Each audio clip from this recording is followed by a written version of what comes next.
എവിടെ തുടങ്ങണം എങ്ങനെ തുടങ്ങണമെന്നൊന്നും അറിഞ്ഞൂടാ. നല്ല ടെൻഷൻ അടിച്ച് ഞാൻ പൂനെയിൽ ഫസ്റ്റ് വീക്ക് അങ്ങനെ സർവൈവ് ചെയ്തു. ഇതൊക്കെ കാണുന്നത് ഞാൻ ആദ്യത്തെ ദിവസം OTയിൽ പോയപ്പം അവിടെ ഉണ്ടായിരുന്ന കാഴ്ചകളാണ് ഇവിടെയൊക്കെ. ഞാൻ ടെൻഷൻ അടിച്ചായിരുന്നത് കേട്ടോ. ഓരോ മിനിറ്റ് കഴിയുന്തോറും ആര് വരും, ഓരോരുത്തരെ പുതിയതായിട്ട് കാണുമ്പോഴുള്ള പേടി, അതൊക്കെയായിരുന്നു എനിക്ക് OT പോയപ്പോൾ. ഇതെൻ്റെ PG. എനിക്ക് അവിടുത്തെ different types of food breakfast നമുക്ക് OT ഡയറക്റ്റ് കൊണ്ടുവരും. അവിടെ പറഞ്ഞ് ഓർഡർ ചെയ്യിപ്പിച്ചാണ്. പിന്നെ മാംഗോ ജ്യൂസൊക്കെ നമുക്ക് വെളിയിൽ തൊട്ടടുത്ത് തന്നെ ഫ്രഷ് മാംഗോസ് കൊടുക്കുന്ന സ്ഥലമുണ്ട്. അവിടെ പോയി മാംഗോ ജ്യൂസൊക്കെ കുടിച്ച്, പിന്നെ സീസൺ അല്ലെങ്കിൽ അവിടെ കിട്ടും കേട്ടോ മാംഗോസൊക്കെ. ഇതാണ് ഞാൻ OTയിൽ അങ്ങോട്ടും ഇങ്ങോട്ടും എന്തൊക്കെ സാധനം നോക്കി അവിടുത്തെ എൻ്റെ PG എടുത്ത് തന്നെ വീഡിയോസൊക്കെ ചെയ്ത്. പിന്നെ ചായ കുടിക്കാമെന്ന് വെച്ചാൽ അവിടുത്തെ ടീ സൂപ്പർ, ഒരു രക്ഷയില്ല കേട്ടോ. എന്നാൽ ഈ കാസർഗോഡ് പോലത്തെ സാധനത്തിലാണ് തരുന്നത്. ഇതെൻ്റെ ഹോസ്റ്റലിൻ്റെ ചുറ്റുപാടുമുള്ള സ്ഥലങ്ങളാണ്. അപ്പോൾ ഞാൻ ഇപ്പം ഫ്രീ ഒക്കെ കിട്ടുമ്പോൾ ഞാൻ എപ്പോഴും വെളിയിലിറങ്ങും. പിന്നെ ഞാൻ OT സ്ക്രബ്സ് പുതിയതായിട്ട് വാങ്ങിച്ച്, അതാണ് ഇവിടെ കാണുന്നത്. എൻ്റെ ഫ്രണ്ട്സൊക്കെ അങ്ങ് പൂനെയിലൊക്കെ ഉണ്ടായിരുന്നു. അവരെ വിളിച്ച് ഞാൻ വരുത്തി. എനിക്ക് ആകെ ഇറങ്ങി ഓടിയാൽ മതി, ആ ഒരു അവസ്ഥയായിരുന്നു ഏറ്റവും ആദ്യമൊക്കെ.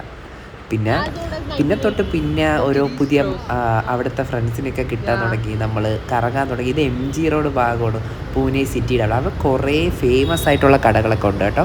നമ്മൾ ഒരു അക്തർ സമോസ, അതാണ് ഏറ്റവും ഫേമസ്. അവിടെ പോയി. പിന്നെ നമ്മൾ ഇവിടുത്തെ BJMCയുടെ ഗ്രൗണ്ടൊക്കെ സൂപ്പറാണ് കേട്ടോ. നല്ല മെയിൻറ്റെയിൻ ചെയ്ത് അടുത്ത് തന്നെ ഒരു മോളൊക്കെ ഉണ്ട്. അപ്പം മോളിലൊക്കെ പോയി കറങ്ങി അവിടെ നല്ല രസമാണ്. സിറ്റിയുടെ മധ്യത്താണ് ഇത് ഇരിക്കുന്നത്. അങ്ങനെ നമ്മൾ വീഡിയോ ഒക്കെ എടുത്ത് നല്ല രസമായിരുന്നു ആ വീക്കെൻഡ് കേട്ടോ.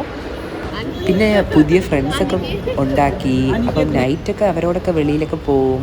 അങ്ങനെ ചില്ലായിരുന്നു. ആദ്യത്തെ വീക്കായതുകൊണ്ടാണ് നമുക്കിങ്ങനെ വെളിയിലൊക്കെ പോകാനൊക്കെ ടൈം കിട്ടുന്നത് കേട്ടോ. പിന്നെ എൻ്റെ PG വർക്കൊക്കെ തരും. ഒത്തിരി വർക്ക് ലോഡൊക്കെ ഒത്തിരി ഉണ്ടെങ്കിലും നമുക്ക് ചെയ്ത് തീർക്കാനേ ഒക്കുന്നേ ഉള്ളൂ. അനസ്തേഷ്യ പ്രീ അനസ്തറ്റിക് ചെക്കപ്പൊക്കെ ഉണ്ട്. അങ്ങനെ ഇതിപ്പം പിന്നെ PGക്ക് ബൈക്കുണ്ട്. പുള്ളിക്കാരന് ഇടയ്ക്കൊക്കെ ചായ, നൂഡിൽസ്, ഇവിടുത്തെ ടീനെക്കുറിച്ച് പറയേണ്ടത് വയ്യ കേട്ടോ. ഇപ്പോൾ നല്ല നല്ല സ്ഥലങ്ങളുണ്ട് ഇങ്ങനെ.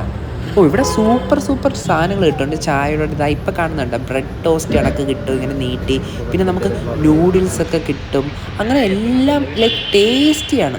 പിന്നെ ഞാൻ അവസാനം ഒരു ഫ്രീ ആയിരുന്നപ്പോഴത്തേക്ക് ഒരു ദിവസം രാത്രി ഇറങ്ങി മെട്രോയിൽ കൂടെയൊക്കെ പോയി അടുത്തുള്ള സ്റ്റേഷനിലും ഓരോ സ്ഥലത്തൊക്കെ ഇറങ്ങി. അപ്പോഴാണ് എനിക്ക് ഫ്രൂട്ട്സും ഇതൊക്കെ പറഞ്ഞ ഒരു അങ്കിൾ എൻ്റെ അടുത്ത് പറഞ്ഞിട്ടുണ്ടായിരുന്നു. എർവാഡെ എന്ന് പറഞ്ഞൊരു സ്ഥലമുണ്ട്. അവിടെ പോയൊരു വലിയ മാർക്കറ്റുണ്ട്. അവിടെ എല്ലാം ചീപ്പായിട്ട് കിട്ടുമെന്ന്. അങ്ങനെ ഞാൻ എർവാഡ മാർക്കറ്റിൽ പോയി ഫ്രൂട്ട്സും കുറേ പിന്നെ ചെപ്പലും അങ്ങനെ ഓരോരോ സാധനങ്ങൾ കിട്ടും കണ്ടോ. ഇത് അവിടെ നിന്നൊക്കെ ഇറങ്ങി തിരിച്ച് വന്നപ്പോൾ ഒരു ജ്യൂസ് കുടിച്ചതായിരുന്നു. പിന്നെ ഞാൻ പിറ്റേ ദിവസവും വൈകിട്ട് ഞാൻ ഇങ്ങനെ ആൾക്കാരെയൊക്കെ പുതിയതായിട്ട് പരിചയപ്പെട്ടുകൊണ്ടിരിക്കുകയാണ് ഓരോ ദിവസം. അതിൻ്റെ തൊട്ടടുത്ത് ഞാൻ സ്റ്റേയുടെ അടുത്ത് തന്നെ ഒരു പാർക്കുണ്ട്. ആ പാർക്കിൽ പോയി. പിന്നെ ഞാൻ ജസ്റ്റ് ഗ്രൗണ്ടൊക്കെ എനിക്ക് എപ്പോഴും ഇങ്ങനെ ആക്റ്റീവായിരിക്കുന്ന ഒരു ഗ്രൗണ്ടിൻ്റെ അവിടെയൊക്കെ പോയായിരുന്നു ഞാൻ. പിന്നെ നമ്മളൊരു ഇറാനി കഫേ, അവിടുത്തെ ഫേമസ് കഫേയാണ് കേട്ടോ. അവിടുത്തെ ബിസ്ക്കറ്റ്സും ഓരോ സാധനങ്ങളൊക്കെ ഭയങ്കര നല്ല ബേക്കറി ഐറ്റംസ്. അങ്ങനെ ഇറാനി കഫേ പോയി അവിടുന്ന് ഫുഡൊക്കെ കഴിച്ചു. നൈസായിരുന്നു. പുതിയ കുറേ പേരെ പരിചയപ്പെട്ടു. പിന്നെ നമ്മുടെ അനസ്തേഷ്യ ഡിപ്പാർട്ട്മെൻറ്റ് ഒരു വെൽക്കമിങ് സെറിമണിയൊക്കെ ഓർഗനൈസ് ചെയ്തു. അവിടെ ഓരോ ഡാൻസും പാട്ടും ഓരോ ഗെയിംസൊക്കെ ഉണ്ടായിരുന്നു, പിക്ഷണറി. അപ്പോൾ അതെല്ലാം നല്ല രസമായിരുന്നു. പിന്നെ നമ്മൾ JR4 എന്ന് പറയും, ഒരു ബാച്ച് ഇങ്ങനെ പോവുകയാണ്. അപ്പോൾ അവരും ഉണ്ടായിരുന്നു. അങ്ങനെ നമുക്കൊരു ഇൻട്രൊഡക്ഷനുമായിരുന്നു. അവരിങ്ങനെ പോകുന്നതിൻ്റെ എല്ലാം ഹോസ്റ്റ് ചെയ്തായിരുന്നു. ഒത്തിരി റിലാക്സേഷൻ ആയിരുന്നു കേട്ടോ. എല്ലാവരും നല്ല ചിൽ വൈബ്, നല്ല ഫുഡുണ്ടായിരുന്നു. അതെല്ലാം കഴിച്ച് ഒത്തിരി ഹാപ്പനിങ് ആയിരുന്നു. ആ ഡേ ഹാപ്പിനെസ് ആയിരുന്നു. ഒത്തിരി കൂടെ മച്ച് മോർ റിലാക്സ്ഡ് ആയി. എന്തായാലും പുതിയ സ്ഥലമല്ലേ, പിന്നെ ആൾക്കാരെ അറിഞ്ഞൂടാ. പിന്നെ ഹിന്ദി എന്ന് വെച്ചാൽ മഹാവി. അങ്ങനെ പുതിയ സ്ഥലത്തെത്തി, പുതിയ ആൾക്കാരെ കാണാൻ തുടങ്ങി, പുതിയ ലൈഫ് എല്ലാം കൊണ്ടും ഡിഫറെൻ്റ് ആണ് കേട്ടോ. നമ്മളെ പെർസ്പെക്റ്റീവ് തന്നെ മാറിപ്പോവും.